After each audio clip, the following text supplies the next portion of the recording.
But there's always this little bit in my head that goes, go on, let's make this messy. Let's put this up in bed. It's just me and you. Let me have a look. Let me have a peek behind the curtain and see what you've got actually in there.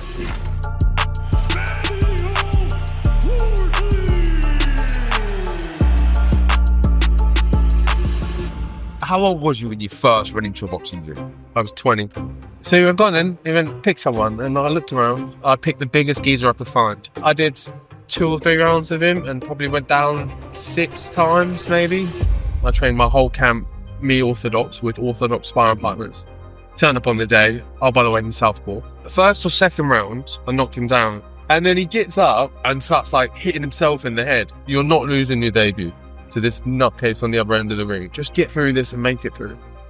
And I did, and it was cool, and it was good. I got my hand raised. From my white collar to my pros and whatever else, that buzz just feels, it's indescribable and something I've not been able to find anywhere else in life. Fraser Clark. Although it wasn't a win, there was still so much in that fight to be proud of for me. The type of fight was British title on the line, the occasion, the moment. Like, even though it's a draw, you've done something. Going into the second fight, all I was doing was just preparing for another one of those. I was like, right, it's just going to be another war again. The next one's quite big. It's not bad. Fabio Wardley turned professional when Usyk Parker was a world champion. Crazy. Yeah. But what is your prediction? I'll predict that I'll... Before we start, at first round, we sit down with the biggest names in boxing and we keep it real. No fake drama, no clickbait, just the best names telling their story. If you want to see boxing done the right way, hit subscribe. It helps us grow and it means we can keep bringing you the biggest and best boxing content. Thank you, and now let's get back to the episode. Fabio Wardley. What incredible story. There's incredible stories and there's unbelievable stories. Yours is probably the latter. Do you know what it's mad? Somewhere in the middle, yeah. I think it's somewhere in the middle.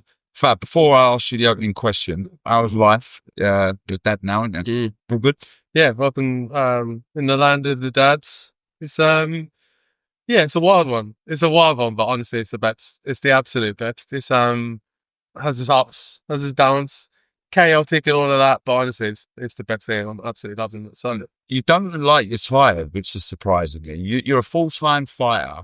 You're now a dad, a dad of a very young child, and you look fresh. How? Because my missus is taking us. Cheers, love. Thank you. I mean, like you said, I'm a full-time fighter. I've got to get. I lay there and I go, I've got training on. I've got to get sleep. Sorry, go on, you can see you later. So nah, she's smashing it, to be honest. She's the reason why she could do with a few more hours and I'm the one just like, yeah, no worries, I've got to go work, see you later. But at the moment, for how it goes, it's just how we're running things. But it's working, she's doing well. As you found out in boxing, teamwork makes the dream work. Literally, it is teamwork. It's literally like, I'll go do my day and then I'll come home in the evening and she'll go, you take it. Take it. She'll be like, take it back now. And I'm like, okay, no worries. And like, it's a nice little thing because like, I'll have a whole day away and then I'll come home and then I'll get to spend time with her and play with her and do whichever else. And it's a nice little balance. And it works out. And the missus gets a break and she can go about the house or do whatever she wants to do. Or like, she's still avid. She wants to go to the gym as much as she can, do this, that, and the rest. So it's just like, I'll do the daytime and then take over the baby kind of in the afternoon, evening or whatever. And then she'll work on the reverse. So yeah, teamwork. Right, Fab. You went from white collar boxing to British champion, and now you're knocking on the door for a world title. When did you realise you weren't just good, you were dangerous? I don't know if I realised it. Serious? I don't know. When did I realise I don't know. I think with each milestone for me, I don't know if it was ever like very. I don't know if it was ever particularly definitive. I guess when you make a point of saying dangerous, the Fraser 2 fight very much comes to mind. That's a very obvious kind of thing, but that's still relatively recent in order of things. I think it's been quite an incremental process for me to go, oh, okay, actually, you're not bad. You're doing half all right. And each one is like, okay, you're doing a bit better. You're doing half all right. Like, first win of my English title against Simon Benelli, Commonwealth Games, medalist and all of this, and was at that point in my career, big test, big step up. Did that, won the belt, and sat to myself and thought, okay, yeah, good little achievement there. You done well. Good level of opponent, good belt. Move on, see where you're going. And then it was Nathan Gorman, British title. And then you win that, and you're like, okay, yeah, a bit better. I'm okay, nice, not too bad. Defend it a few times, having a few big fights. Obviously, the first and the second fight with Fraser Clark, they prove different things. You tick off kind of different milestones for yourself. Like, okay, you can go 12 rounds in a bit of a war. Fair enough. Like, this is me talking to me a bit, going like, okay, credit to you, because you always feel like you can do it, or at least I always believed I could do it. But until it's there in front of you and you're in the thick of it and you are doing it, or you have done it, there's no evidence. So I've always thought, like, yeah, I can grip through 12 rounds. Okay, but can you? And then I do it, and I go, oh, okay, yeah, like I could, yeah. And it's a little bit of, it's like a checkbox for myself. Always me talking to me really along the way. But I think the real kind of, it's really been solid, and I've really been like, nah, like I'm a serious contender. It's probably in the last couple of years, really. Yeah. Probably from that Fraser 1 fight onwards, that was probably the last solid milestone for me, where I was like, I kind of need to, for me personally, I need to check that box of being able to do 12 rounds. It didn't necessarily have to be a war, but it was. And go through some trials, tribulations, ups, downs, fight not going particularly well, cut, back and forth, bleeding, this, blah, blah, tick all them boxes, come out on the other side and go, actually, you know what? Okay, you've done all the milestones here now. I guess maybe I'm harsh on myself to give myself the credit of, yeah, actually, you're doing all right. But yeah, until you've proven it, I was very reluctant to give myself the pat on the back and say, yeah, cool. Because I always felt that almost went hand in hand with a level of complacency of like, oh yeah, you're good now. And I didn't never want to give myself that pat and then switch off. So I've always been pretty harsh and reluctant to. But yeah, the last few kind of milestones and things I've done have kind of proven that we're very much well within those top echelons of the division. Well, Fab, thanks for your time. Thanks for joining us. Do you know what I will do? I was going to ask you this question near the end of the pod, but I'll ask it now. Do you feel you're still playing catch up and learning on the job, albeit with what you've achieved now and where you're at and some of the performances you put in? Before I go back to the start, where are you with your development, do you think? I know we're always learning as fighters or anything we do in life, but as a boxer now, do you think you are where you should be, or are you still trying to catch up slightly? No, there's still so much for me to learn. And I know this, and I notice it myself going into every camp, because obviously between me, Rob Hodgins, Ben Davis in the team and stuff will set up for a camp, and I'll be like, all right, I've ticked off a lot of things. I think I pretty much got all this down. And then the team go, right, we want you to do this. And I'm like, where have all these new little tweets and stuff? I thought I figured the game. I thought I'd got it covered. I've been doing this for 10 years now. Just knock people out. Yeah, how is there more to like learn and figure out? Why have I got to do this now? And so, one, I don't think ever really you're just completely done and you feel like, yeah, I've ticked it off, or at least not for myself. But no, very much so. I still feel like there's a lot for me to learn, because only you say I've literally been boxing for 10 years now, and it sounds like quite a long time. But in the grand scheme of things, it's really not. I've had 20 professional fights, 4 white-collar fights. That is the sum of my boxing contests, all in that 10 years. So it's not a lot in the grand scheme of things. So yeah, I'm very much still learning. Do you think it's giving you an advantage in some ways as well? And the reason I ask this is, coming from a very good boxing background, boxing for England, I was a rep and I had loads of amateur fights, probably close to an amateur. You're told not to do certain things at the risk of getting caught with something. Whereas on the flip side with you, it's like, well, you haven't had that grounding, you haven't had that education, so you kind of just go out there and do you. And I understand there's got to be a balance, but do you think in some ways it has helped you? Certainly in getting some of these big dramatic KOs where you've just gone out there and done you? Yeah, I think it has. It gives you a level of freedom to not. Yeah. You almost don't know. Well, I don't know what's wrong because no one's told me, oh, don't do that. That's wrong. I just think, oh, well, that works, or that might work. Let me roll the dice there and see if that comes off, or let me try this out and see how that goes. And again, especially credit to Rob in the early part of my career, he never really put any kind of restraints on me and said, oh, don't do all that, or don't do this, or don't do that. He was like, if it feels natural and you like it, and as long as you're doing it properly, like don't start prancing around and doing backflips and stupid stuff. But like, as long as it's along the lines, but you feel comfortable, there's no need to keep me in this real strict box of how you should box. If it flows nicely and things start to feel comfortable, then do it. And then that's carried through into my professional career, to not have fear surrounding certain risks or doing certain moves, punches, sequences, however you want to frame it. And it's let me just be myself in the ring, and that's shown up in quite dramatic fashion in some nights. Right, let's go back then. Let's go back to start. Ipswich, born and bred? Born and bred. Yeah. How was your childhood growing up? Yeah, it was good. Sporty upbringing? Yeah. Like I always played sports in general. Obviously in school, did every sport possible. I played like football, rugby, I was doing athletics, whatever there was, I was just, if I was running or moving, I was happy. And then obviously outside of that, weekends was heavy football, Saturday and Sundays. Was in the Ipswich Academy for a bit when I was younger, but I was not switched on for it at all. Not when I was a kid. I was just too everything was a game. I just wanted to play around all the time. Whereas like I was in the academy with some of these boys, and we're young. We're like 11, 12. Some of these kids are like switched on. They're really on the drills, like paying full focused attention and stuff. And I'm just off in the corner doing like like one bounce with myself against the wall and that. And like the coaches are like, "Are you gonna do?" And I'm like, "Oh yeah, all right, cool." When we like playing a match, and I'll jump in. They're like, "This is not for you. This is not how you go about it." But yeah, like I was never. I think that's how I loved football when it was like.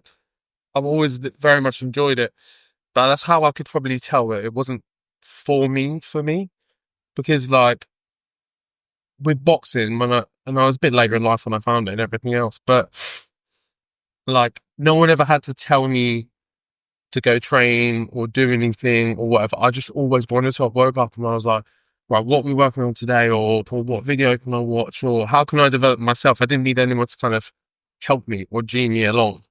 So, do you think a little bit of that, Fab, is the simplicity of boxing as well? You know, it's not, and I don't mean this in a disrespectful way, because I'm the same, but, you know, it's not rocket science. Boxing, you know, you just hit your opponent more than he hits you. You know, you can, as you go through the levels, really start to analyze it and break it down, as you well know in the gym you're in now. But you just go get fit and knock two shits out of your opponent. Yeah, it literally is like, you've got two hands. Throw them and try not to get in the face too much. Like in the roundabout shell of that, there is a lot of little details you can throw in there, but that's really it. You've got a few punches with this hand, a few punches with this hand. You can put them together in a few different ways. Hit him, don't let him hit you too much.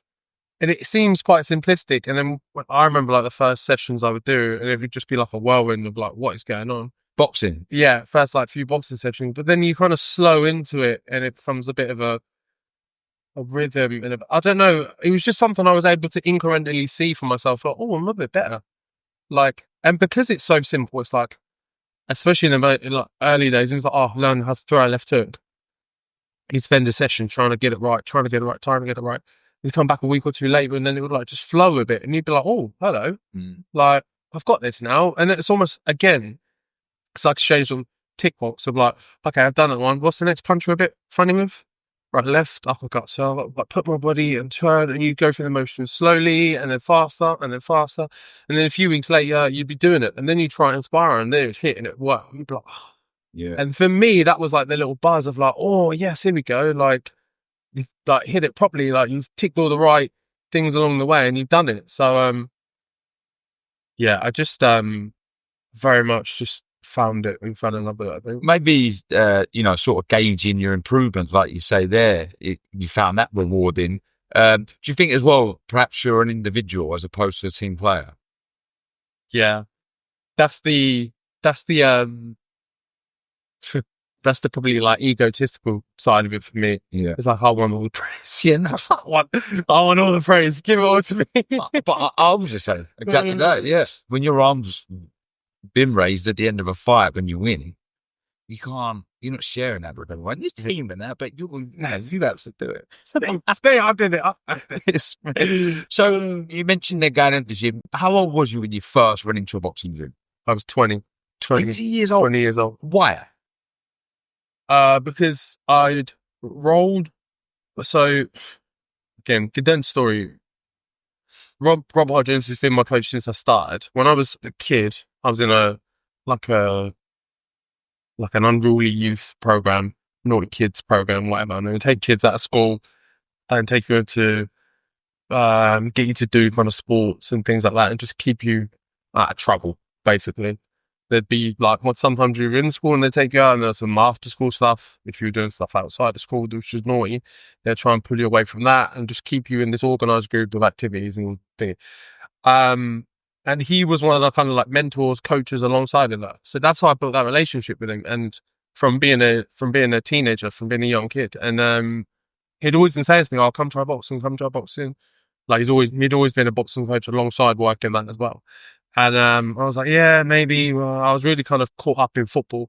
And then I rolled both of my ankles really badly, and I was just like, I was injured and I couldn't really go back to football. And every time I played, it hurt, and I re-rolled them again, and it just kind of threw that out the window for me. So then I couldn't play football, and I just missed having something competitive. Like I just needed to like have something I could throw myself into, and that was kind of. I just called him one day and I said, like, I know you've been saying to me for ages, like getting into boxing. So, where's the gym? Like, can I come down? Let me give it a go, kind of thing. And he was like, yeah, of course. Like, come on down. How old, Fab? Again, I was 20 when I. So it was then. Yeah. I was like, that's when everything football-wise went out the window, and I probably had 6 months or so. I'm not doing anything. I was like, I want to do something. So I called him and said, like, oh, where are you? What are you doing? And I went down to the gym and tried it out. And I always just say, like, it feels like I went there one day and I just never left. And that was it. Really? And I was done. Like, that was me. And I went in, and don't get me wrong, it was funny because obviously the first time you ever try boxing, it's probably different for you because when did you start? Like when you was a kid? Remember it, life without boxing. That's what I mean. Like, so for me, I remember being like, I'd go through all my teenage years, being relatively adult, but like in my adult body, whatever. And then trying to use that to do boxing. And you just feel so like left hand doesn't know right hand. You feel so like gangly and all over the place and trying to move and box. And then you're just like, so I remember that really early process of like not like left side, not joining up with right kind of thing, and then not figuring. And so that incremental process of like being able to figure it all out when I was older and really look at it, really like I really enjoyed like getting that little bit better. Like I remember the first time I went in the gym and I did a session, trained and whatever else, and don't get me wrong, I was all over the shop and whichever, but I'm like really enthused by it, really excited. And I was like, can I spar? And he was like, because that's your first session, I don't think you should. I was like, no, I'll be fine, don't worry, I'll be good. And he was like, I don't like maybe. And he was like, I was like, no, don't worry, just first session I asked to spar. He said, and he went, I think this is a kind of, all right, fine, like, I'll show you then if you want to try this, yeah. So he went, go on then, he went, pick someone, and I looked around, and I picked the biggest geezer I could find. His name was Ford, he was an ex-ABA champion, knew how to box really well, like, about my height, I was quite skinny back then. Big Doug, was you a big kid? I was always very tall. I just wasn't very like built. Right, I was always quite slim. I've always had quite a slim build. So I picked this geezer out and I said, yeah, like let's move around. And he probably looks at me like, all right, no worries. I'll move you around, all right. And I did 2 or 3 rounds of him and probably went down 6 times maybe. And just so like every time to a body shot, probably in the same place. You just went bah, bah, bah, bah, like little half knee, 10 seconds. I'm like, I'm all right, let's go again. Come on, let's go again. He's like, all right, no worries, bang, blah, blah, blah. Bang, no one else like, okay, 1 second, 2 seconds, I'll be up. But like, don't get me wrong, he punched me from pillar to post, and I come out and Rob was like, all right? I'm like, yeah, it's good. See you tomorrow, yeah? And I was just buzzing about it, like, and in my head, I was like, I'm going to get you, like, I don't know how long, a year, 2 years, 5 years, whatever. But I was like, I'm going to catch you up kind of thing. Like, I'm going to get hold of you. That's crazy. So obviously, you talk about like natural talent, etc. And there would have been one person in that gym who would have said, Fabio Wardley, I'm telling you, one day he's going to be a British champion, heavyweight champion, and be on the cuffs fight horse. Like, no one to see it. But what you did prove there is you got heart and courage without even knowing it probably back there. There's attributes that you prove to certain people in that gym, but certainly the sparring partner, Rob, that, you know, wow, he's got some. There is some sort of courage he's got. So around that sort of time, 20, when you went down the gym, what was you doing? Was you working? I was working full time. I'd been doing a sales job, a recruitment job since I was about 17, 18, working that full time. So while I was like, obviously at that point, that was my full job, and boxing was very much just a hobby. It was just something I would do. The hour-long classes, 7:30 till 8:39, do it of an evening, couple of evenings a week. And then, like I say, it built and built over time. I'd do a bit more and a bit more and a bit more. But only I had a full-time job that paid for that time and my age. I paid really well, and it wasn't like I was good at it. I quite enjoyed it. It was good fun, good laugh, and whatever else. So I had no real problems. It was just, this is a little fun thing to do on the side. This is what boxing was, and it just kind of built and grew over time into taking over my life. So it was just a hobby. Yeah, it was just a way to keep fit. Yeah, it was just a way for a bit of competition and like keep fit, train a bit, and I remember like the first time they said, "Oh, do you want to do a white collar show and do a fight?" And I was like, I wasn't, and even when they came to me, it wasn't really in my brain to think, "Oh, I want to have an actual fight." I was really happy with just training, sparring, mixing around with the boys in the gym, because like the gym environment with all the lads in the class, and you're having a joke and a laugh and a mess around, and like you're all sparring and hitting each other and going, "Yeah, that was good," and that was like that all buzz for me was class. I love that. And then they were like, "Oh, well, we've got a white collar show in however long. Do you want to come? Or do you want to compete? Sorry, do you want to do a fight?" And I was like, yeah, okay, yeah, I'll give it a go. Like, I'd not really even thought that far at that stage of me being into boxing anyway. So, and then again, that was another little step up from having some training. You say like train for a fight, but you train for them white collars is obviously way different to like how I am now, or what you would know. It's a different thing entirely. But and then I had that first fight, I won, and I remember getting my hand raised, and all my friends, family, everyone was up shouting, screaming. Could see everyone in the crowd like cheering, and like this weird little buzz hit me of like, oh, I'm not like, well, not even know, but I was like, I found it. Like, this is my thing. Like, this is it. Like, I've got it. Like, I know what I want. I know what I want to do. Like, I want to press on this now and keep it going. And then I just did, really. I just kept going, and then I took it from that into this, and now I'm just still doing the same thing. You know, when you say, you know, you've only been boxing 10 years, that 10 years seems a lot shorter when you talk the way you did there. Like, it was just a hobby. It was just something to keep fit and go down there. I had no aspirations of becoming a fighter or anything until you were. Did you win that white collar? Yeah. So you won that, and that was it. Bang. You're fully invested now. How many white collars did you have? 4 in total. 4 in total. Then in 2017, you turned pro. How did that come about? So transition? After one of my white collars, one of the guy I beat was quite well known on the white collar boxing. I think he was going to turn pro at some point or whatever. He was like 12-0, 13-0, whatever else. And I beat him in my second or third fight with each other. So then weirdly, his team came to me and were like, "Oh, are you interested in going pro? Like, I know people in professional boxing, like, we think you're good. We think you're good enough to like turn pro and do something with yourself." And I was like, again, at that point, it's not something I really thought about or considered. Like, I was just like, yeah, like, okay. Because I was thinking about it, and I was thinking, honestly, at that point, I'd been boxing 2 years. I'd literally been boxing 2 years. And then someone was saying, do you want to go professional? And I was like, yeah. In my brain, I knew 100% I was not ready to do this. I was like, I don't know even. I barely know 5% of boxing left. And nowhere close enough to go pro. But I was also like, well, I don't know how this game works. I don't know how professional boxing works. So, like, I don't know if I'll ever get someone asking this again.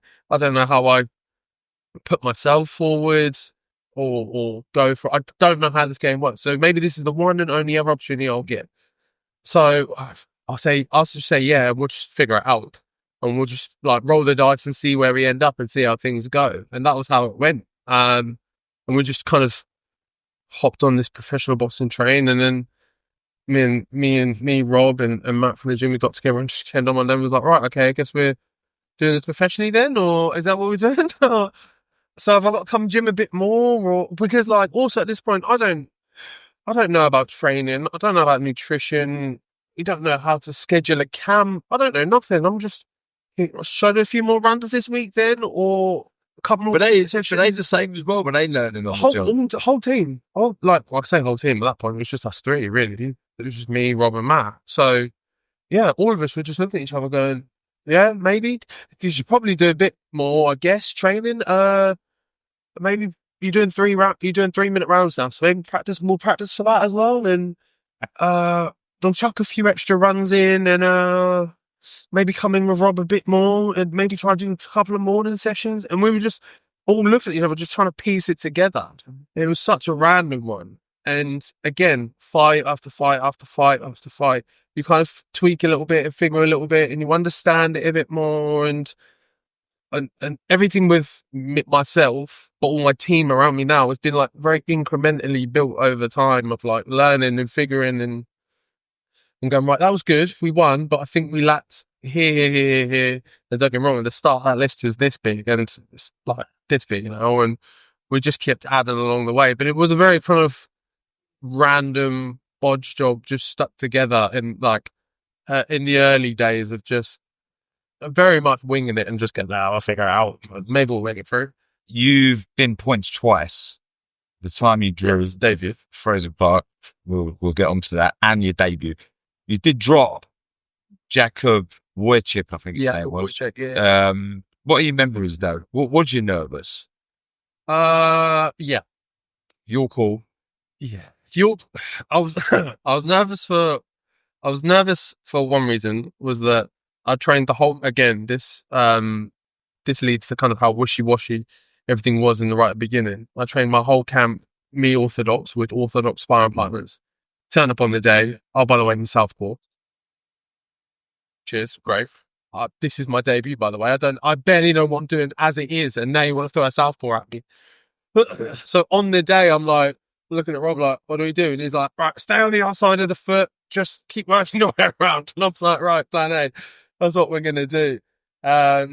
So I did, very, like, again, I'd spar like 2 or 3 times Southpaws in my build up to that. So I didn't even know what I was doing. Again, on fight night, I was, okay, we'll just figure this out. I think it was a 4-round fight. First or second round, I knocked him down. And I thought, oh, hello.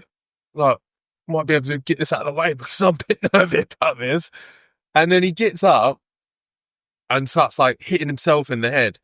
And I'm like, oh my God, I don't want nothing to do with this bloke. Welcome to the crowd. I was like, right, this is my debut.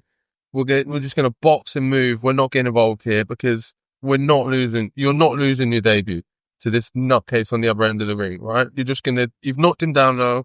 You're winning on points. You're doing everything right. Just get through this and make it through. And I did, and it was cool, and it was good. I got my hand raised, and like, got that, again, that little surge of energy, that buzz. It's something probably you can speak to, even an absolute bite to obviously win the world title. But any like, from my white collar to my pros and whatever else, that buzz just feels, it's indescribable, and something I've not been able to find anywhere else in life either, of just being like, once you win and get your hand raised and like the elation, the feeling of it all, it's just, again, like it's not something I've been able to find anywhere else in life. Yeah, again, I'm fast tracking a little bit here, and I will go back. But what fight of yours has given you that biggest buzz?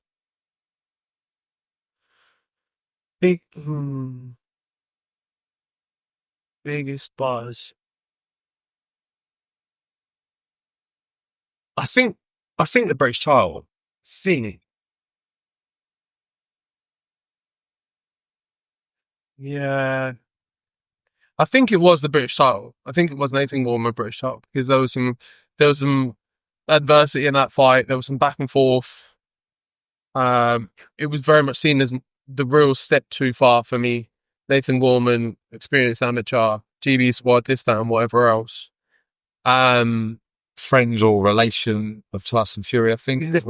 Cousin or nephew or something like that. So the Fury connection as well, and whatever else. And to like win that, stop him, and win the British title as well. Like there's the British, everyone knows the British title is like, but what it means to boxers as well, it has a different kind of feel to it. Like there's a real prestige to that belt. Did you know, like, again, as we're on this fight, let's carry on. Did you know of the prestige of the British title at that stage? Because, again, use myself as an example. Someone who grew up around boxing, didn't know anything else. I knew how grand that title was and that belt is through growing up through boxing. So if I was to ever turn pro, that was the title I wanted to win. But obviously, coming from where you come from, did you quite understand the magnitude of what you'd been able to achieve there? No, I definitely didn't, like, really, in like the real kind of in-depth way of like you're explaining. I didn't think of it like that. I just thought, I knew and heard the way people had spoke about it within boxing and how well it was regarded or how highly it was regarded and all of this. And I understood that much of it, but the actual real kind of history to it and everything else was a no for me. Like I just thought, oh, it's like a nice little belt and everyone really ranked it. So if you win it, I'm pretty good. Like, hey, weigh them things up and give it a go. But yeah, and then after holding on to it for some time and having other fights, defending it and whichever else, that's when I really got to understand it fully. So going back now again, so after your debut, you had 3 fights, small hall shows, stopped them all, and then you was on your 5th fight on the undercard of White Chisora. You beat Phil Williams, TKO 3. Obviously, it would be a stoppage. But, I mean, first off, what a buzz it must have been to have been on such a big card. And is this when Dillian White's involvement become a big part of your career? Yeah, so like to speed through them first small hall ones, I had my debut. Was great one, and I kind of realised, like, right, I can't do this full-time job thing and this full-time boxing thing at the same time. Like, I was just like, throw your hat in a ring and pick. So I jumped to boxing and I was like, fine, give it a go, try. If it works, great. If it fails, man, whatever, you give it a go, you can always go back to a normal job. So I jacked in that job. I took a part-time job, minimum wage, working in the gym, because I thought, oh, well, in that way, at least I can get some training in and I'll have more time on my hands, blah, blah, blah, blah. A couple of fights like that worked out well. And then weirdly, I get the call from Usyk and his team to go train with him. So, meanwhile, I was doing some sparring with Dill and his team. He was preparing for that fight, maybe for the Chisora fight or another one beforehand. I can't remember the exact. So I'd built a great relationship with Dill, but I was now flying out to Ukraine and going to go spar with Usyk for like 4 or 5 minutes. So I did that, and then when I came back, I spoke to Dylan and I was like, look, I'm in the air a bit now. I'm a free agent in the sense I didn't have a manager or whatever at the time. I've got to have a contract. So I said to him, like I didn't know anything about him signing fighters, he had fighters or anything like that at all. I just said to him, like, we'd built a good relationship, so I kind of trusted his opinion. So I just said to him, like, look, I'm free now. I'm looking for a new manager. Who's good? Like, who's a good new manager for me to go with? And we were talking for a little bit, and he was suggesting some names and this and this, and then he just went, actually, you know what? Hold on, and just hung up on me. And I was like, oh, what? Okay, sounds no worries. And then I was sparring about 5-10 minutes later. He calls me back and he was like, all right, fuck that. He was like, forget all that. He was like, come with me. I'll look after you. I'll do it properly. We'll do it right. And I'll make sure you're sorted out and like you get through this and you get all your right opportunities and this, that, and the other. And I said, yeah, okay, great. And then within like a week, I went up to, this is when he was training up in Loughborough. So I went up there, signed the papers and whatever with him. And then on the car journey home, I get a call from Sky Sports saying, oh, this is so-and-so from Sky. We've heard you just signed with Dillian White. We want to talk to you. And I was in the car with like Rob and Matt. I was like, everyone shut up. Sky Sports on the phone. Sky Sports. I was like, everyone go, shush. And I was like putting on my best voice and all of this. And it was, that was the real moment where I was like, okay, we're in the game now. Like we're in the leagues now. I'm there. Like I'm on the phone to Sky Sports and the next day, like a little piece of like small little write-up or whatever, but comes up and my face is on Sky Sports page and my brain is going, oh, what is going on? Like, and then like a couple of weeks after that, Dill calls me and says, like, where are you at? What are you training? Like, are you fit? You ready? I was like, yeah, I've literally just got back from sparring Usyk. Like, I'm fit. I'm ready to go. Like, what you got on offer? He was like, all right, cool. December, whatever date it was, I'll put you on my undercard. You'll be on the card. But make sure you're ready. Make sure you're fit. I'm like, yeah, okay, cool. Yeah, no worries. And then obviously train up into that, build up to that, and then fight week comes, and it's my first time doing like big show fight week. So I don't know how all this goes. So so press conference and workout and media work, and I'm like, mate, I was selling tickets out of my hands like a few months ago on a door, like trying to get rid of them and whatever else. And now I'm presser and like Eddie Hearn saying, well, Fabio did in White Prospect, and I'm like, I remember the first one was, and you could probably still, if you look back, you could find it now. But I remember the first press I did. Eddie Hearn says my name, and I start giggling to myself because I'm like, he's just said my name. He's like, Eddie Hearn, like has just said my name. Like he's just talking about me now. Like because I was such like a fan of it all on one side, and then within such a short space of time, I'd flipped over to being like, I always say I'd gone from watching the TV to being in the TV, and it was like, oh, I'm in the thick of this now. And all these little moments along the way were like little realizations of like, oh, we're actually here. So you do the presser, you do the fight week, and I have to walk around and shut around like I've been here before, like I know what I'm doing, but I haven't got a clue, and this, that, and the other. Do the fight, obviously win. My fight is like 4:45 p.m. So I think the venue didn't even open until 5. So I remember my team having a back and forth with whoever's backstage about getting my supporters and stuff in, because I'd sold a good few hundred tickets. So I was like, they want to come watch, but the venue wasn't even open yet, and I was about to do my ring walk. So some of like my friends and family missed that fight for me and things, but it was just it was such a wild ride in the beginning. It strikes me as, look, I think at some point a lot of us experience that imposter syndrome, but it's like it never got the better of you. Do you know what I mean? You dealt with it really well, even though you was like, wow, I'm here, this is all going on. Yeah, but you never let it get the better of you, which is really impressive. So you win that fight, you rack up another 3 wins, all by stoppage. And I want to quickly ask you,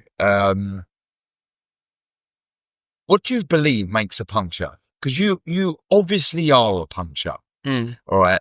And yes, you are in the heavyweight division, the marquee division, and majority of you guys, if you get caught on the chin by another heavyweight, there's a good chance you could go down and get stopped.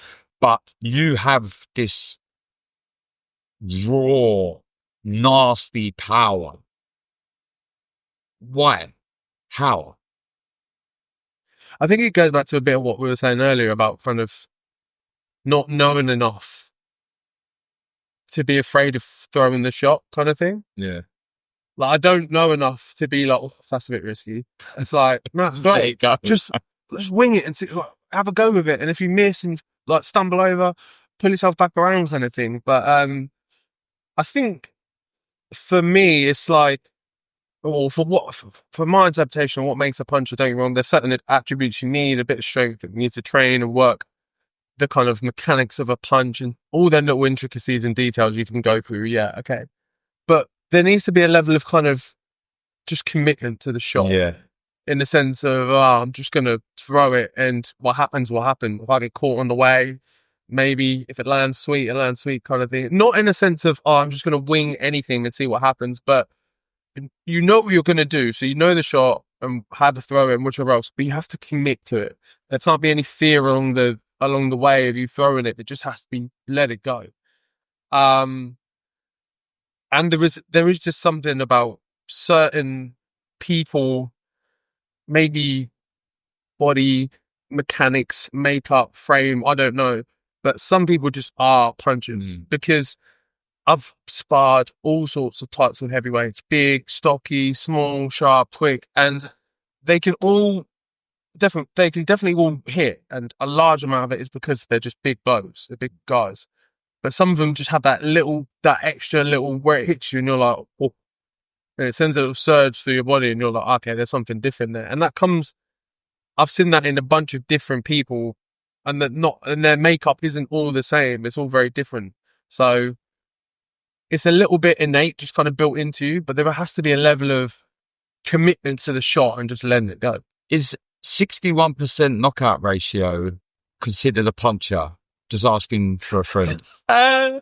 50, yeah, no, I don't think so. If I got him with someone and they went, oh, yeah, I got 61%, I'd be like, all right, no worries, mate. So I can stand there with you all night and trade it out. That's me bullshit. Right, okay. Moving on from feather-fisted punches. You mentioned Simon Vallily, a decorated amateur. You fight him at match on HQ. You pick up your first title, your English title. Just very quickly, 2 questions on that. What did it mean to win the English title, and what was it like fighting in Eddie's Garden? Yeah, that was a random one. But again, I hadn't been professional that long. So again, the naivete of like not knowing how it should be, or me thinking and getting in my own head a bit of thinking, oh no, it should be like this because this is how professional boxing is. I don't really have that stance or no, because I'm a bit like, oh, okay, they've decided to do it this way now. That's interesting, because it was only 4 or 5 fights ago I was in a changing room or I was fighting here and there. So 4 fights down the line, they're going, right, we're going to do it this way now. Isn't a big change for me. I'm like, okay, cool. We'll just try this out then. This seems a bit different and new. And it was a bit of a strange one. It's like my first time boxing outside, which in of itself is a bit of a weird feeling. And not that I'd been used at that point, not that I've been used to like thousands of people in a crowd, but definitely more that was there on that night with Eddie, that I'd been in a couple of crowds. Yeah. Also, I've been used to a bit of noise and atmosphere and whatever else. So there was a few kind of like weird moments to it. But it was just like, oh, okay, we're doing this now. Like, try it out. And then obviously the fight with Simon, I'm winning my first title. That was my real, like, for me, that was my first proper nod to myself. Like, okay, because again, and it still carries to this day, but the whole white collar thing, I don't think I've gone through a fight without it being mentioned in some way or another. So especially in them early days, I was a massive anomaly, like question mark of like, he's come out of this left field obscurity. Is he actually any good? Because, you know, in them early fights, you're building your record, you're building your experience and this, that, and the other. So you pretty much should win them. But that Simon Lilly one was the first kind of even matchup of like, it could go either way.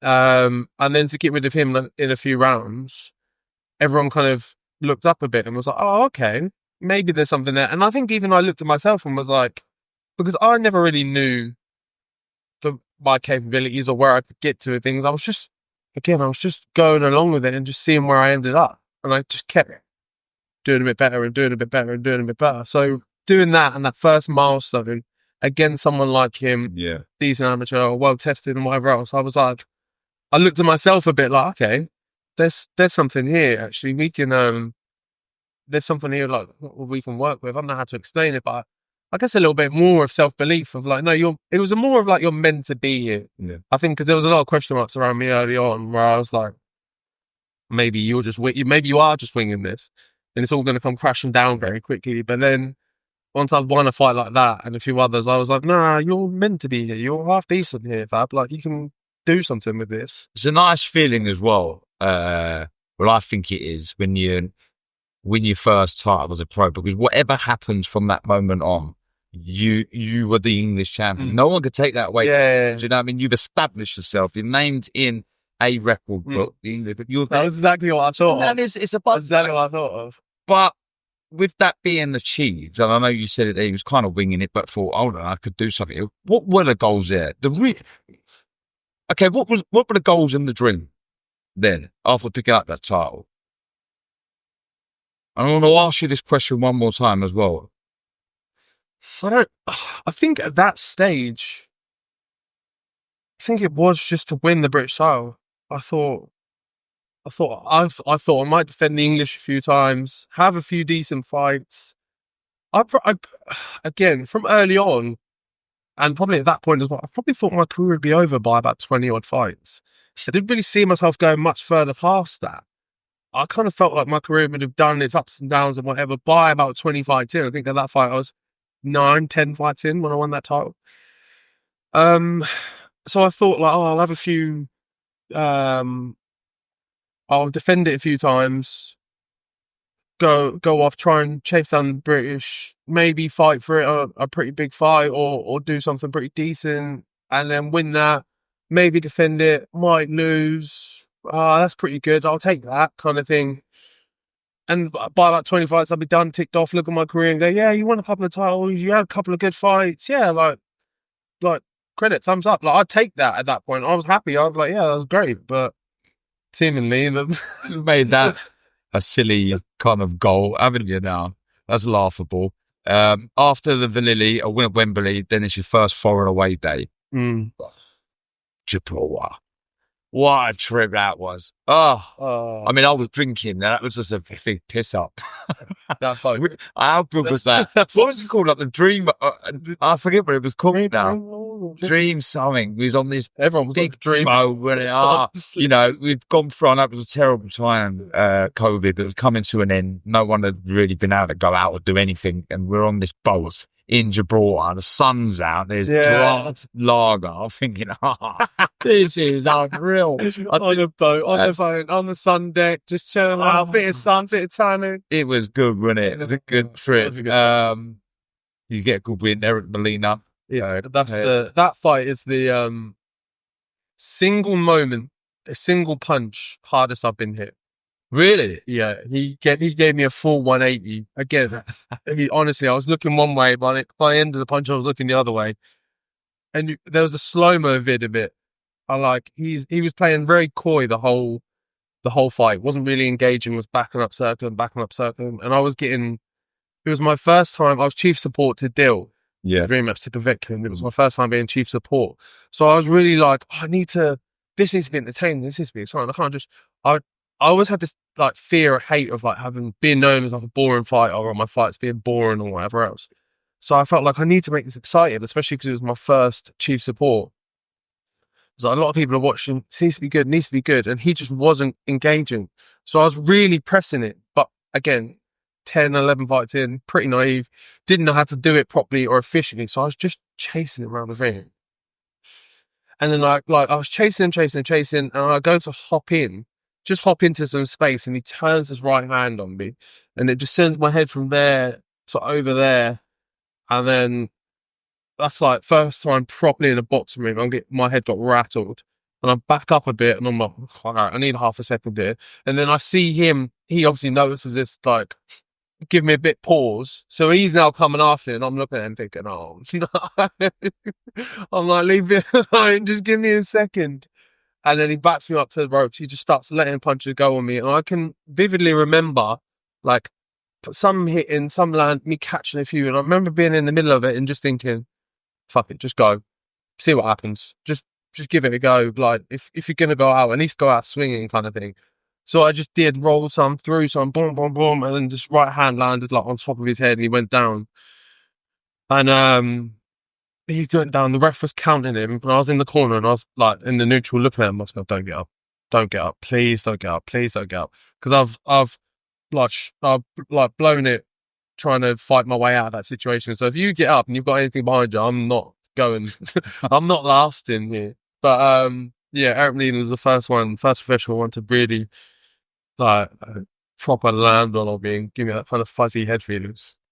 Again, though, ticking boxes proved you got a chin. And there was something else that I remember watching, and you proved this quite a lot in your career already, that you have an instinct that it's just there. And you called it there. You remember saying, right, fire back, let's go. But I forget, instinctual, is that the one? You've got this natural thing, just natural disregard for my own health. I guess so. I guess so. Which makes you a big puncher, which makes you so dangerous. You can't teach that. Why that? Yeah, it is something like in the moments. I'm like, I can hear my own voice in my head of like, don't like, no giving up, don't give an inch. Yeah. Press. Like I'm shouting at myself, like keep on, keep the pressure on, do what, get through this, fire through it. Put the work in, don't be soft, don't be lazy, whatever else. I can hear myself talking to myself in the middle of these like firefight moments. Is it calm?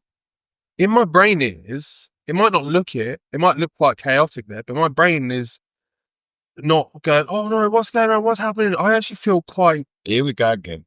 Yeah. I'm like, come on then. Let's go. Like, I'm like, and especially after I've done it a few times now.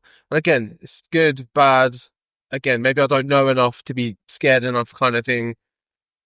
But especially after I've done it, after I had done it a few times, I was like, come on then. I'm like, I've done this now. I know what I'm doing. Like, I can get stuck in if you want to go. And there's a bit of me that just does very much enjoy that as well.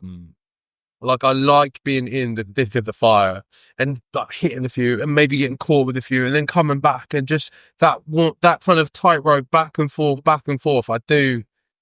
Again, much to the distaste or dislike of my team, they're very much angry at me for, but I can't help that in me. Like, I just like getting stuck in. I think as well, I'm going to fast forward a little bit. That's why so many people come and watch you against Justice Huni. You're such good value for money.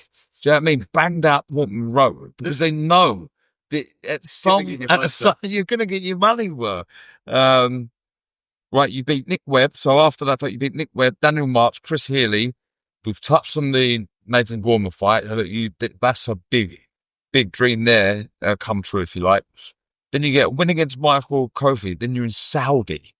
Yeah. You're in Saudi Arabia. Yeah, another jump of Yeah, I think this is a real kind of poignant moment in your career because you've all of a sudden you're involved in this big boom that's come along. You've caught the wave. Yeah. The early wave, that is. I think that was the first one over there. It was Fury and Garner, right? It was. The start of Riyadh season, basically. You're fighting a rival that did have amateur pedigree again, David Adelaide. Talk to me about being involved in that and being in with a rival. Where were your nerves at? Because he was quite vocal, wasn't it, David Adelaide? And I think it was the first time really you had to deal with someone that you really didn't want to lose to, I guess. Yeah, I think that was it. Again, just as I'd started to properly settle into the pro ranks, I'd be like, right, this is how we do things, and this is how the fight week goes, and this, that, and the rest. It's like, okay, this is how professional boxing is. Oh, wait, no, go to Saudi. It's on his head now. And I'm like, what's going on? But I guess it was the same for everyone in that instance. People had been in it longer than me and whatever else. But it just seemed like every time I kind of got to grips with things, it was like, here's something new, and just spins everything around.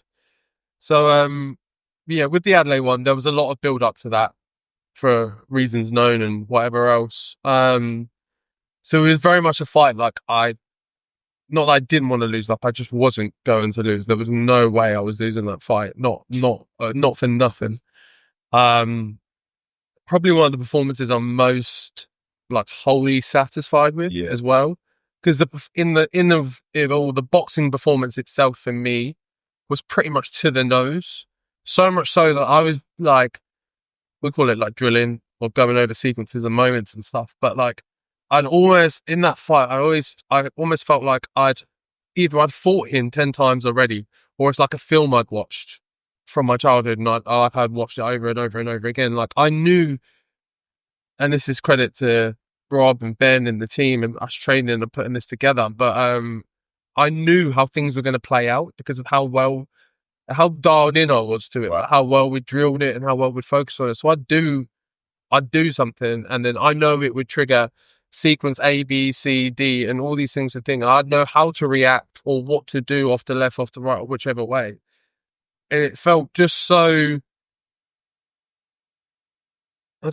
like, again, I don't know how else to explain it. Like I've already done it over and then obviously got the knockout, got the win. And was just like, yeah, okay, like this is, that was another level for me as well, because it wasn't just, oh, okay, I can hit hard or I can figure it out in the moment of the spot. I think that was boxing. That was, you have an opponent, you study them, you watch the film, you watch the tape, you do your drills, you do what you should do, and that's a wholehearted game plan that you've put together, you've executed perfectly as well, and you've got the knockout on top of it. To me, that was a very wholesome, like, boxing performance for all aspects, and one I was quite proud of. Yeah. Fraser Clark. I mean, fight of the year. Yeah, one fight of the year. Without a shadow of a doubt. I mean, Still haven't got that trophy.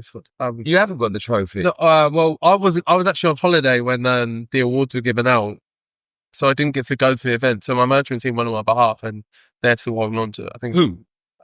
Magic, Michael Hopper. So I think it's still in his management. Magic. He's probably holding on to it. He's got it in his cupboard, or what? He's probably showing people saying it's his. Or Orange sold it. yeah, well, it's on eBay. I don't know the correct question to ask here for this fight. Was you there? I wasn't. It was Skype, wasn't it? Yeah. What was going through your mind during those later rounds? I mean, look, we're only human, right? And doubt and negativity for most of us creeps in. And it could have quite easily crept in with you, knowing who you was in with, someone, again, a real glittering amateur player. You know, boxers, I guess, light, or someone they're looking at, you know. Yeah. Was there any negative thoughts in those tough moments? What was going through your mind? I'm trying to pick your brain really on the thoughts that you were having during those tough times. It was just, I felt like as long as I gave as good as I got and I stayed in the fight, I always felt like I was going to win it. Because like the first kind of 5 rounds or so were pretty good for me. Did pretty well. Won 4 out of 5 of them, 3 out of 5 of them, whichever else. Plus a knockdown in there as well. I was like, as long as I kind of even it out along the back end, I'm good. But and it was like, and I remember sitting down for like the 7th round, because this is the first time I start like going a bit further on, and it's not just doing the rounds, it's also doing the rounds at a pace while I've got a cut. The geezer in front of me is pretty good, and I'm like, okay, and I sit down, either I said or they told me what round, they're like, right, you got how many rounds left? And I'm thinking, I'm thinking, right, so everything I've just did, basically I've got to do it all again. I'm all right, cool. And it was just every round, it was like make it through the next round. It was like, sit down. I was like, all right, just make it through this round and kind of not see where you're at, but just get through the round and get back to the seat. Get through the round, get back to the seat. And it was just powering through, but like, things just kept going awry in different places. Like, I remember there was like 30 seconds of the round where I couldn't see because he'd hit me with either something straight that caught me flush on the nose, and just the blood had like splurted all up my face, and my eyes were like it was blurry. I couldn't see at all, and there was like Vaseline in my eye, and it was just a mess. And I remember vividly not knowing where Fraser was in the ring, and just like being in a stance like I was ready to go. And if at any moment he'd hit me, that punch could have come from anywhere. I didn't know what was in front of me. I'm thinking of when you play Mario Kart and you get done with the oil. Yeah. Honestly, it looked exactly like that. Just like blurred, just nothing. I couldn't see until I like got a bit of time to like wipe it away and whatever else. I just had to kind of like look like I was ready. Meanwhile, I wasn't looking at anything. I might as well have been in a dark room. Like, I didn't know what was going on. And there was just a bunch of moments like that. And I just refused. I was like, I'm not giving up. I'm not giving up. I'm not giving up. I'm not giving up. And also because I'd hurt him, knocked him down in the fifth, I always felt like I can still get to him. I can still get to him. Like, don't like capitulate. Don't give up. Don't go soft. Just keep going, and you'll get to him. I always had the belief that I'd get to him again. I thought I'd get him out there, to be honest. But again, massive credit to him of how much heart and will determination he showed as well. Because again, in them situations, you need the right person on the other side of the ring to make that into what kind of moment it was. And don't get me wrong, nor in the moment or after, or in the days or week or two after as well, where I was 18th every injury, did I really kind of appreciate it for what it was. But kind of once the dust had really settled, my face had healed, and I stopped looking like that geezer from the Goonies. And, and I really kind of was like, I was really proud of like what I'd done, even though it was a draw. It was a weird one because I was proud of what I'd shown. Although it wasn't a win, there was still so much in that fight to be proud of for me. Against the type of competitor it was, the type of fight it was, British title on the line, the back and forth, the occasion, the moment, the O2, all these things. And I was like, nah, this is class. Like you've done something there. Like even though it's a draw, you've done something there. I mean, yeah. I mean, Fraser as well. You know, until you carry on boxing and way after, your heart, desire, and courage and will to win can never be rivaled because of that one fight. You know, that was ridiculous. Is it safe to say you probably learn more in that fight than you have all of your others? Yeah. Yeah.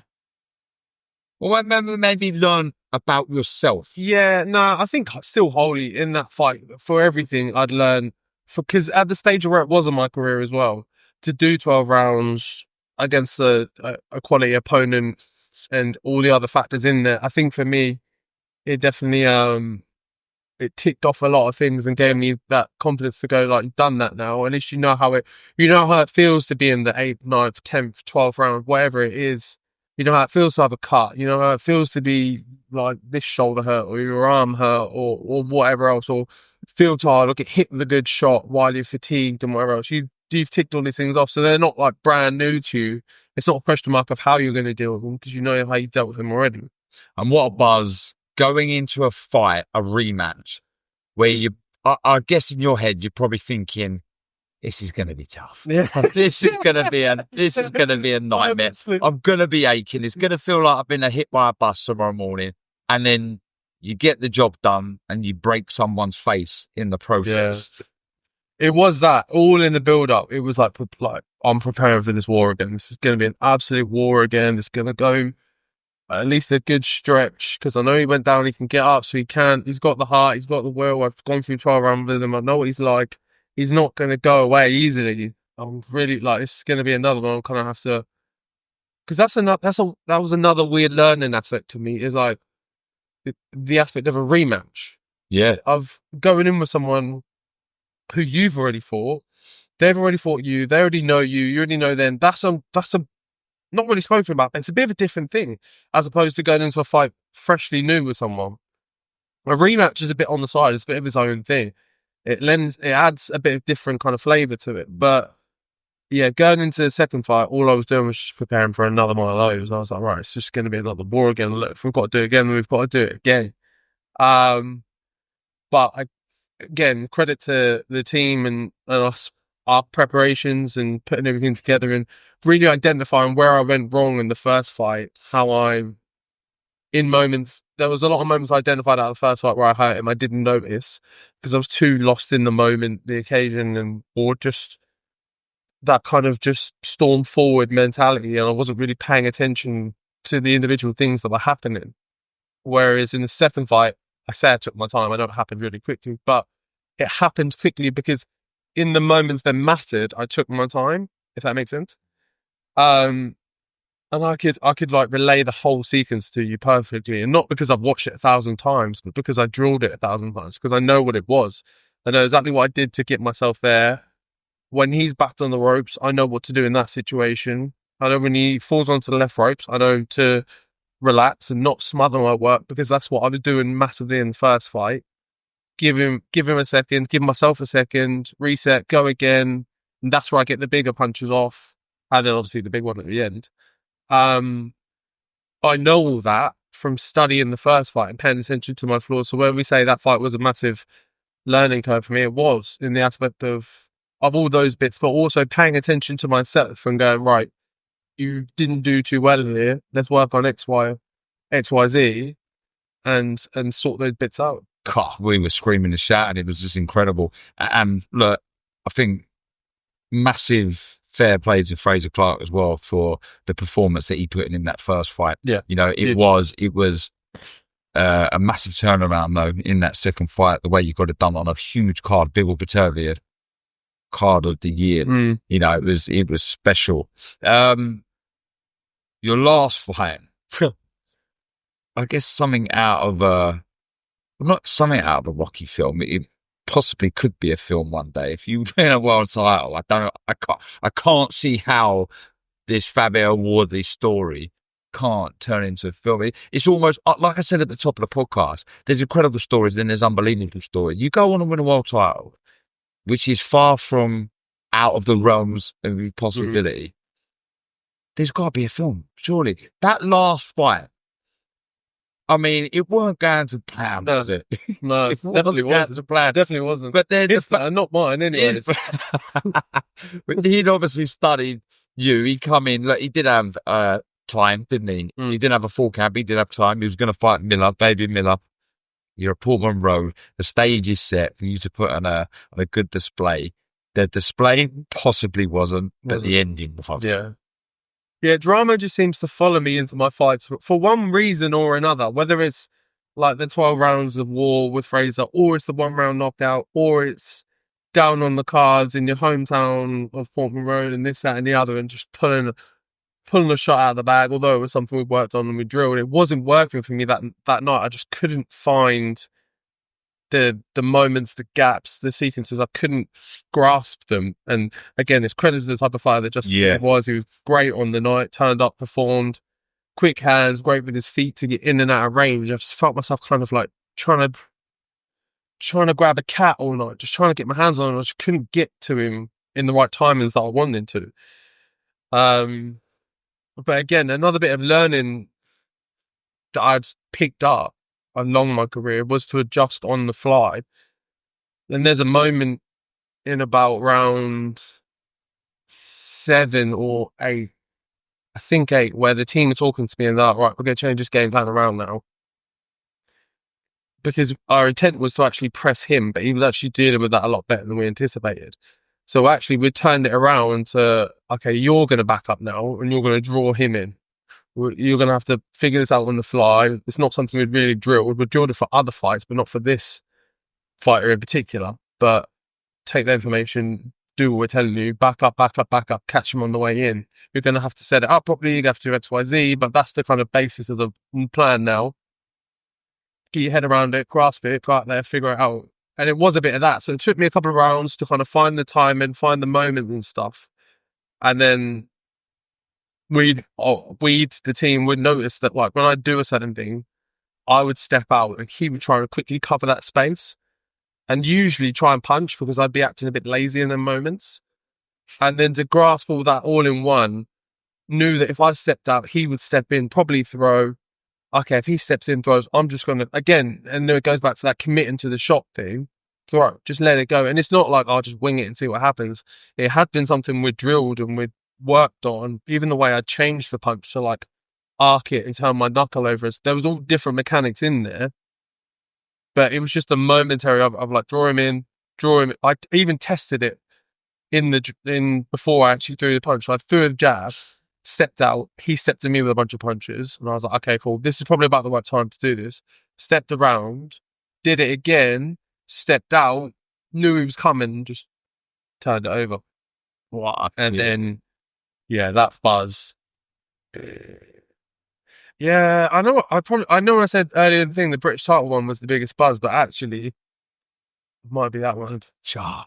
It was. It was I unreal. think you It probably was unreal. hesitated because of the performance up until that. Yeah, it was definitely But- the performance thing, that one. If you go with the knockout and where you was, it hasn't. Yeah, It has to be. yeah. I think I changed my answer on that. I think it is that one because the buzz I felt from that, and just like looking around and seeing a sea of faces that I knew, in a sense, was really weird. Because obviously you win a fight and you look out to the crowd and you can pick out maybe a couple or whatever else. But there was I turned to every corner of the ropes and I knew a pack over there, a pack there, a pack there, a pack there. And all of the front rows were all friends, family, close people I know and whatever else. So to then, like the night as well, even silly things like down to the weather, like it was raining, it was dreary, it had this kind of weird, not dim atmosphere. Yeah, moody atmosphere to it. It was a real weird one. And then it all started going south and everyone was a bit, you could feel the tension and the energy of like, oh no, this is not going to be the fairy tale it's meant to be. And then just how it draws you there and then flips it on its head and what it turned into. It's just, yeah, crazy. That buzz was nuts. And then the happiness, as I say, on everyone's face. I was looking around and everyone was just jumping around like, their hero had come good. And, I'm sure people around here are buzzing for another Portman Road outing because after that one, the drama that it produced, I've no doubt that it gets banned out once again. The next one's quite big. It's not bad. The next one's a bigger. Joseph Parker, you're back at the O2. It's crazy. I've done a little bit of research, as I do. And Fabio Wardley turned professional when Joseph Parker was a world champion. Crazy. Yeah, wild one. I remember sitting in the pub watching him fight AJ. Again, when I say I was a fan on the other side, I really was. I was like standing up with the boys. I was like, oh, the AJ fights on tonight. AJ fights on tonight. Oh, he's fighting Parker, who's at that point a little bit unknown, or especially to me, because like I don't know the absolute depths of boxing like you probably do, or many others. So I was, to me, it was like, oh, AJ's on, and especially at that point, it was like AJ's on. Like the UK stops for a second to watch what's going on. So for him fighting Joseph Parker, I just remember just watching it. And obviously the fight played out however it did, and then to be here now where I am, and then it's like, oh, it's me fighting him now. Just like, it's a weird realization of like how things have progressed over these 10 years of me being within boxing, but only I don't know, pro for 7, 8. Have you had that pinch myself moment yet, or have you had numerous pinch myself moments? I always say like, I try not to get wrapped up in it too much. I think it might take, I don't know, but for me, I feel like it might take away from it, giving myself too much of a pat on the back. There's a weird two sides to it because I don't want to completely block out the appreciation of the moment and the achievements and the things you're doing, because I think I'd look back on that at the end of my career and be a bit sad that I didn't enjoy the moments while they were there. But also, I don't want to spend too long in this, oh, you're really good for that pat on the back. Look what you're doing. Look at all you're achieving. Giving myself all the claps and all the praise, because I think it then will take away from whatever is upcoming, or however much more I can develop, or how much better I could get. So there has been some moments where I've like stopped and given myself that appreciation, but also not for too long. Where'd you put Joseph Parker in the rankings? In terms of opponents I've faced? No, in the world rankings now. I put number 2. Yeah? Yeah, I put number 2. Resume, like, records, I'd put him number 2. I credit him a lot. I like a fighter that is, it's weird that I'm saying this because my opponent, but I like a fighter that is kind of hit the mountain, maybe fallen off, and then is on their way back up again. I like that because that shows a different level of character about you, that you're willing to go again, kind of thing, give it another go. And also just the last few opponents has fought as well, it's just been that I'm going to go after it mentality and not shying away from anything at all. There's probably a sentiment I can very much share with him, is that I don't care who it is, sign me up. Like I'll test myself against the best. And hence why we asked for the name of Joseph Barker. Crazy to think he's still only 33. Yeah, see, I was saying this. Me and the team looked at it, and he's only 33, but he's had 40 or near on 40 fights. And like my brain just goes, that's a lot of time in the ring. Yeah. A lot of miles on the clock. I know, don't get me wrong, I'm not to say he's an old man or something, not the slightest, but at 33, that's a lot of miles. This pod will come out before the fight, so I'm not going to ask you about game plans and why he's such a dangerous fighter. We know that, and you're not going to give anything away. But what is your prediction? I'll predict that I'll stop it. When, where, who knows? Circumstances, how the fight plays out in different ways. I don't know, but I'm very, very confident that I'll stop it. Last few questions. But before I do ask you the last few, and I asked you this a couple of times already, what are your dreams and goals now as a heavyweight fighter? Now there's to be a world champion. Now, which is, I don't know. Like they've obviously, with each level, it's been like, oh, okay, pretty good. Maybe the next one, like it was. I don't know after the British title if I don't know what my goal was after the British title. It was just I've never really stopped and sat down too much along my career to go like, this is the next goal. And it's just been, what's the next big best opportunity for me? Goals were different things. They were like, it was like headline a show.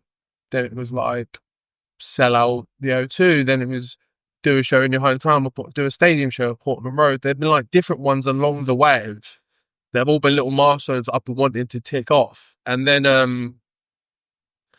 now where I find myself at this stage of my career, I'm like, no, this, like, being a world champion is within sights. I can see it. Very close. Like, it's just over there. Don't get me wrong. There's a few decent people stood in between me and that goal. It's a big mountain. Yeah, yeah. There's a couple of mountains in the way, but I can just see over the top, and I can kind of see it, and I'm like, it's in view, it's in vision. So that is definitely the goal. And at where I've got to in my career now, there's no way it will change. I will always be 100%. A couple of opinions on some fighters out there at the minute. Obviously, number one, would be Usyk. What was it like sparring with Usyk, and how highly do you rate him as a fighter? Yeah, incredibly highly. Even from back then, from however many years ago. I think I did 2 camps out there with him in total. And I was out there for about 8 weeks, all in all. But yeah, like him as a not sparring partner, but him to spar or whatever was just, especially at that stage of my career, it was baffling for me. Like he was just yeah, honestly, he was just like wizardry in motion. I was like, mate, I've been doing this like 4 or 5 years. Can you like relax? Like you're doing all this stuff that I've never even seen. Can you just chill out for a second? Like I've not been doing this that long. Like you don't need to pull out all the tricks for me. It's okay. I'm not that good yet. Just relax. But him, his team and stuff, they were all great. They were all really welcoming, really nice, really looked after you. And I really, really enjoyed my time there. I think they even maybe got a bit annoyed with me because like we would spar, and then he would obviously do all this stuff afterwards, all these different bits of training and things. And I'd just sit there and observe. And I don't know if maybe they thought I was some sort of spy or whatever else. But I just like, it goes back to like not knowing anything, especially at that early point in my career. I didn't know how to manage a camp or what to do after sparring and these other things and bits and bobs. So I was just trying to figure stuff out. So I'd just sit there and watch. And his team would be like, with our car can take you home now if you want to go. And I'd be like, no, I'll just watch. And they're like, what, you're just going to sit here? And I'm like, yeah, I'm good. Don't worry, I'm fine. I'll just sit, observe, things going on. Like, GoPro on your head. Yeah. Phone in his face. Excuse me, Mr. Usyk, what are you doing now, please? But I just wanted to soak it all in. And I think after a few weeks, his team realised I wasn't like a spy or a head case, and they kind of not incorporate with me, but would start explaining little bits, the different bits he would do, why he was doing it, and things like that. Just a young student wanted to that's just what I learned. That's what I learned. It probably didn't help that he was, I think one of the camps he was fighting Tony Bellew, so they probably thought I was right, like feeding back or something, but I didn't. And a young gun coming through. Somebody, if you do win a world title, probably going to be driving you, man, wanting to fight you. Moses Atalma. Someone you obviously know well with Ben Davison. Have you sparred with Moses? We haven't as of yet. No. No, because I remember asking Ben this, funny enough, because of the heavyweight stable that he's got. So, Moses, AJ, I'm missing someone out, man. Jamie TKV. Yeah, Jamie TKV. But does he keep you apart? Nah, it's just that over my last however many fights since Moses joined in the gym, they've been quite high value, whatever fights, and they've all been orthodox. So there's been no reason for me to use him as a sparring partner as of yet because I haven't boxed anyone southpaw. So just hasn't really been a reason for us to cross paths as of yet, and I've either been in or out of the gym for one reason or another. But yeah, we haven't sparred as of yet. How highly do you rate Moses? Yeah, very highly, very very highly. Yeah, for him to have that much skill, power, just all the attributes he has at such a young age, I'd have been drunk on it. I wouldn't like even, but no one would have been able to tell me nothing. I'd have been so like just I'm the big guy. What, as arrogant as you are now? Yeah. Oh no, I'd be way better. I'm joking, by the way. You're far from it. No, but I think like, you're very big. it's punched. It's a credit I'd probably give to him as well as to not let it get to your head like that, because that's why I'm also kind of glad my career went the way it did and I learned the way I did incrementally over time. And no one was ever telling me I'm the big I am. I was actually always on the other side of the coin, and it always worked better for me. But for him to have all this praise and pressure, I guess, of everyone saying like the heavyweight division for the next 10 years is going to be on your shoulders, by the way, you're going to carry this thing. And him just carrying and going, yeah, cool, no worries, I've got this. Is like, hats off to you, like credit. So yeah, he is one hell of a talent, and he is going to be dangerous for years to come. Right. The best you've boxed, very quickly. Best I've boxed, best holy performance for me, me versus Adelaide. Yeah. And who is the best that you've boxed? The best opponent that you've had? I would probably base this off the most I had the toughest time with would be Justice Hoopi. Okay. Holy boxer as well. Yeah. Right. The last question is your Mount Rushmore. But before I ask that, in 3 words, tell me who Fabio Wardley is. Natural born fighter. It's cold. Yeah, it's only something I figured out like last week. I didn't like. It's all these things about myself. Like I knew I wasn't never scared of getting properly stuck in, but like until you do it, you don't know.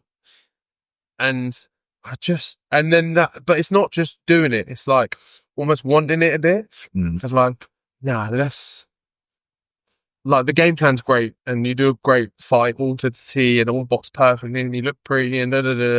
But there's always this little bit in my head that goes, go on, let's make this messy. Like, let's fuck this up a bit. Like, let's just make it all a bit chaotic. And there's always this little demon voice in the back of my head, like, go on, let's just have it out. Just have a go with this person and just see where they're at. And it's, I don't know, it's ego, spite, something there in the back of my head that's just like, I want to see you as the other person on the side of the ring. I want to see you and see what's in there. I want to see what you've got in your chest. How much heart do you have in there, really? How much is really behind the cameras, the lights, the interviews, the facade, the action? All that's gone now. It's just me and you. Let me have a look. Let me have a peek behind the curtain and see what you've got actually in there. And that's something I always want to try and like delve into a fighter and see if I can bring it out of him. And that's why we love it. That's probably knocked a few years off me, but who would play you in a film? Because if you do win the world title, a film has to happen. Who would play it? Who would play me in a film?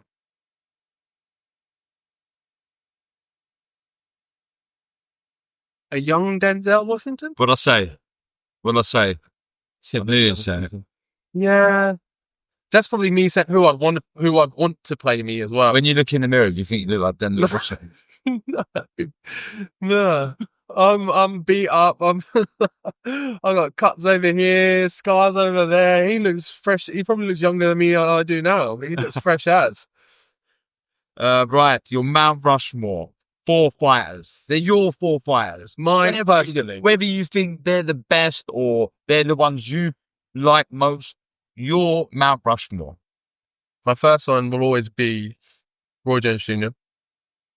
He is my idol, my real reason, probably a large part of why I fell in love with boxing. I think he's in most, would you say? Yeah. Muhammad Ali, for obvious reasons. Same. I put Floyd in there because, again, he's a large part of, for me, joining boxing relatively late. He was a large part of me being, having a real big love for the sport. Like the HBO, like 24/7 and things he used to do like then back in the day. They were so good. One more. I don't know who else I'd put in there. My fourth. For me personally, Jones, Ali, Mayweather, who's getting 4th spot. do you know what? Usyk, I think, for me.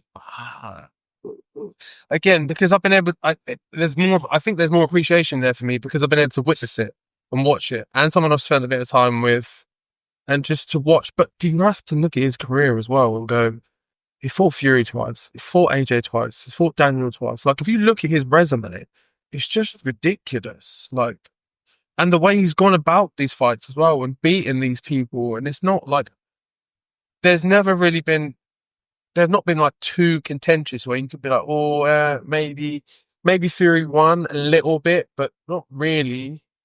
Fury 2 was a bit wider. The 2 AJ ones were relatively clear. The 2 Daniel ones were obviously clear. So, and the people he's beaten on the way, like Chisora and that and stuff as well, and just he's not shied away from anyone at all. And just the way, but it's not just what he's done, it's how he's done it for me. And the class of him, but the class of how he's moved within the sport as well. He's just a good, solid human being.